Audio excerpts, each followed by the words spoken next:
ನಮಸ್ಕಾರ ಸ್ನೇಹಿತರೆ, ನಮ್ಮದು ಶ್ರೀ ಸಪ್ತಕರಿ ಮನೆ ಮದ್ದು ಚಾನಲ್ ಅಂತಿದೆ. ಅದರ ಮುಖಾಂತರ ಅನೇಕ ರೀತಿಯ ಎಪಿಸೋಡನ್ನು ಕೊಡ್ತಾಯಿದ್ದೀವಿ.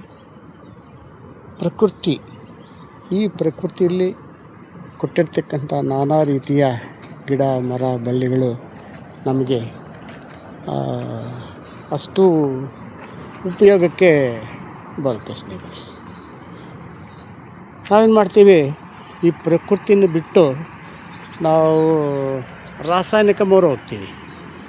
ಈ ರಾಸಾಯನಿಕ ಮೊರೆ ಹೋದಾಗ ಅದು ಸೈಡ್ ಎಫೆಕ್ಟ್ ಅಂತೀವಿ, ಅಂದರೆ ದೋಷಗಳು, ಏನೋ ನಾನಾ ರೀತಿಯ ದೋಷಗಳು, ನಾನಾ ರೀತಿಯ ತೊಂದರೆಗಳು ಬರ್ತವೆ. ಆದರೆ ಈ ಗಿಡ ಮರವನ್ನು ನಾವು ಉಪಯೋಗಿಸ್ಕೊಳ್ಳೋದ್ರಿಂದ ಯಾವುದೇ ಸೈಡ್ ಎಫೆಕ್ಟ್ಸು ಇರಲ್ಲ ಸ್ನೇಹಿತರೆ. ಅಂಥದ್ರಲ್ಲಿ ಹೈಬಿಸ್ಕಸ್ ಅಂತಾರೆ, ದಾಸವಾಳ ಅಂತಾರೆ. ಆಯಾ ಪ್ರಾಂತ್ಯಗಳಲ್ಲಿ ಏನು ಕರೀತಾರೆ ಅಂತ ತಾವೇ ಇದನ್ನು ಮಾಡ್ಕೋಬೋದು.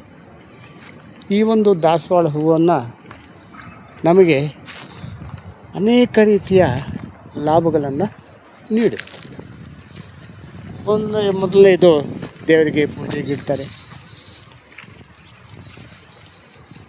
ಎರಡನೇದು ಇದು ಮಂದಾರ ತೈಲ ಅಂತಾರೆ, ಸಂಸ್ಕೃತ ಮಂದಾರ ಅಂತಾರೆ, ಇದನ್ನು ಮಂದಾರ ಪುಷ್ಪ ಅಂತಾರೆ, ಮಂದಾರ ತೈಲ ಅಂತ ಮಾಡ್ತಾರೆ. ಮೂರನೇದು ನಮ್ಮ ಹೃದಯಕ್ಕೆ ಸಂಬಂಧಪಟ್ಟ ಕಾಯಿಲೆಗಳು. ನಾಲ್ಕನೇದು ಕೂದಲು ದುರದಿಲ್ಲ. ಐದನೇದು ಕೂದಲು ಕಪ್ಪಾಗುತ್ತೆ. ಆರನೇದು ಒಂದು ಶೈನಿಂಗ್ ಬರ್ತದೆ. ಒಂದಲ್ಲ ಎರಡಲ್ಲ ಸ್ನೇಹಿತರೆ, ಅನೇಕ ಉಪಯೋಗಗಳನ್ನು ಕೊಡುವಂತಹ ಈ ಒಂದು ಮಂದಾರ ಪುಷ್ಪವನ್ನು ನಾವು ಉಪಯೋಗಿಸ್ಕೊಳ್ಳೋದು ಭಾರಿ. ಮತ್ತು ಇದರ ಎಲೆಯನ್ನು ಪೇಸ್ಟ್ ಮಾಡಿ ತಲೆಗೆ ಅಪ್ಲೈ ಮಾಡಿ ಸ್ವಲ್ಪ ಹೊತ್ತಿಟ್ಟು ಒಂದು 10-15 ನಿಮಿಷ ಇಟ್ಟು ಮತ್ತೆ ಅದನ್ನು ತೊಳ್ಕೊತ ಬಂದರೆ ಕೂದಲು ಉದುರಲ್ಲ. ಮತ್ತು ಡೆಂಟ್ರಪ್ ಸಹ ಅದನ್ನು ತೊಲಗಿಸುವ ಶಕ್ತಿ ಈ ಒಂದು ದಾಸವಾಳಗಿದೆ ಸ್ನೇಹಿತರೆ. ಇಂತಹ ರಾಸಾಯನಿಕಗಳು ತನ್ನಲ್ಲಿ ಅಡಕವಾಗಿಟ್ಟುಕೊಂಡಿರ್ತಕ್ಕಂಥ ಈ ಒಂದು ಮಂದಾರ ಪುಷ್ಪ ನಮಗೆಲ್ಲರಿಗೂ ಬೇಕಾಗುತ್ತೆ.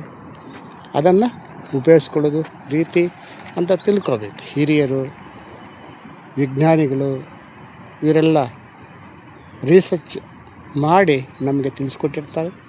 ಅದ್ರ ಮುಖಾಂತರ ನಾವು ಹೋದಾಗ ಯಾವುದೇ ತೊಂದರೆ ಇರಲ್ಲ ಸ್ನೇಹಿತರೆ.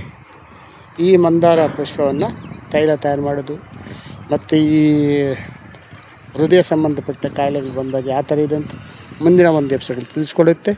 ಇದನ್ನು ನೋಡಿ, ಲೈಕ್ ಮಾಡಿ, ಶೇರ್ ಮಾಡಿ, ಸಬ್ಸ್ಕ್ರೈಬ್ ಮಾಡಿ, ಎಲ್ರಿಗೂ ಮುಟ್ಲಿ, ಎಲ್ಲರೂ ನೋಡಿ. ನಮಸ್ಕಾರ ಸ್ನೇಹಿತರೆ.